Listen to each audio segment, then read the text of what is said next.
അപ്പോഴേ ഹലോ. ഇന്നും ഞാൻ അതിസാഹസികമായി രാവിലെ തന്നെ എണീച്ചതല്ല എണീപ്പിച്ചതായി പണ്ടാരം മഴ.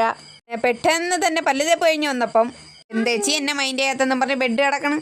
എല്ലാവർക്കും എന്നെ തന്നെ മതി. എല്ലാം കഴിഞ്ഞ് അടുക്കള എടുത്തപ്പോൾ അടുക്കള അതാ ഇങ്ങനെ കിടക്കണം. ഞാനൊന്നും പറയണില്ല. ഇരുന്നും കിടന്ന കഥക്കം ക്ലീൻ ചെയ്ത് ഈ വല്ലോം തിന്നണ്ടേ. സമയം അങ്ങനെ അതിക്രമിച്ച് ഇനിയിപ്പോൾ ചോറ് വയ്ക്കണോ ദോശ ഉണ്ടാക്കണോ കൈക്കാ വെക്കം പൊക്ക എണ്ണി പിടിച്ച് ചോറെന്ന ലക്ഷ്യത്തിൽ ഞാൻ എത്തി. കഴിഞ്ഞില്ല, അടുത്ത പണികൾ വരാൻ പോണേ ഉള്ളൂ. 4 ദിവസം കൊണ്ട് അവിടെ കിടക്കണം ഹെയർ ബാൻഡുകളും കഴുകി ഇട്ടിട്ട് അടുത്ത് പാത്രം കഴുകി ഇറങ്ങിയപ്പോഴത്തേക്കും മഴ. കഴിഞ്ഞില്ലേ പണിയെന്നും പറഞ്ഞ് വിചാരിച്ചിരിക്കുമ്പോഴത്തേക്കും ദാ മീൻ ഇരിക്കണം. ഇതിൻ്റെ ഇടയിൽ കൂടെ വന്ന് തിന്നോണ്ട് പോയടാ കൊള്ളാന്നും പറഞ്ഞ് പനിക്കിട്ടും 2 കൊടുത്ത്. ഇതിൻ്റെ തന്തയ്ക്ക് വിളിച്ച് മീൻ മുറിച്ചോണ്ടിരുന്നപ്പോഴത്തേക്കും ദാണ്ടടാ ഒരു സാധനം മീൻ മുട്ട. കട്ട് ചെയ്ത് തീർന്നവരെ എനിക്കൊരു ഇൻട്രസ്റ്റ് ഉണ്ടായിരുന്നുള്ളൂ ഈ മീൻ മുട്ട എന്തോ ചെയ്യും എന്നുള്ള ചിന്തയായിരുന്നു എനിക്ക്.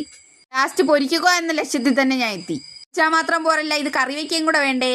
പൂമുളക് മല്ലി മസാല ഇട്ട് വിരവി എടുത്തിട്ട് അതിനെ നേരെ പറക്കി എണ്ണയിലോട്ടങ്ങിട്ട് അവിടെ കുറച്ച് നേരത്തേക്കെന്നും പറഞ്ഞ് അടുത്ത പരിപാടിയിലോട്ട് പോയി. ഇതിന് മീൻകറി മാത്രമേ ഉള്ളൂ, അപ്പോഴും വരൂ നമുക്ക് തേങ്ങ തിരുവാം. അങ്ങനെ ഇരുന്നും കിടന്നൊക്കെ ഞാൻ തേങ്ങ തിരുവി തീർത്ത്. ഇതിൻ്റെ മണടിച്ച് സഹിക്കാൻ വയ്യാത്തതുകൊണ്ട് ഞാൻ ചൂടോടെ എടുത്തോണ്ട് അണ്ണാക്കിലോട്ടിട്ട് വാവ് അണ്ണാക്ക് പൊള്ളി.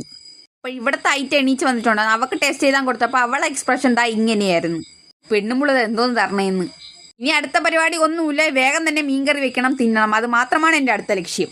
മീൻകറി വെയിറ്റ് ചെയ്യണവരെ നിന്ന് കഴിഞ്ഞാൽ എൻ്റെ വയറ് തള്ളക്കി വിളിക്കും. കുറച്ച് മീൻകറിയും കുറച്ച് ചോറെടുത്തും കുഴച്ച് കഴിച്ച് തിന്നോണ്ടിരുന്നു. അടുത്ത വീഡിയോയിൽ കാണാം. ടാറ്റാ.